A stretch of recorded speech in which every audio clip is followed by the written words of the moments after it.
Classical scholars ہمارے ہیں، ان میں سے کسی سے سوال کیا گیا عشق کے بارے میں، تو انہوں نے اس کا جواب کیا دیا؟ بڑی خوبصورت اور ایک سمپل سا جملہ کہا، اور کہا قلوب غفلت عن ذکر اللہ فابتلاہ اللہ بعبادت غیرہ، کہ یہ جو عشق ہے یہ بیماری ہے ان دلوں کی جو کہ اللہ کے ذکر سے غافل ہو گئے، تو اللہ نے سزا کے طور پہ ان کو اپنے علاوہ کسی مخلوق کا غلام اور بندہ بنا دیا۔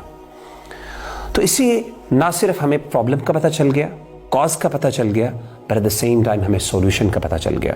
جو لوگ اللہ کے ذکر سے غافل ہوتے ہیں، جو اپنے اذکار نہیں کرتے، اور اسی طریقے سے جن کے ذہن میں اور مائنڈز میں اللہ کے علاوہ بھی بہت سے لوگ یا چیزیں بس رہی ہوتی ہیں، وہ اس کا شکار ہوتے ہیں۔ تو آئیے ہم مل کے ذکر کریں، اپنے اذکار کا خیال رکھیں، اور اسی طریقے سے اپنے آپ کو اللہ تعالیٰ کے ساتھ ڈیڈیکیٹ اور کمٹ کریں، تو انشاءاللہ اس طرح کی تمام بیماریوں سے ہم بچ سکتے ہیں۔ السلام علیکم ورحمۃ اللہ وبرکاتہ۔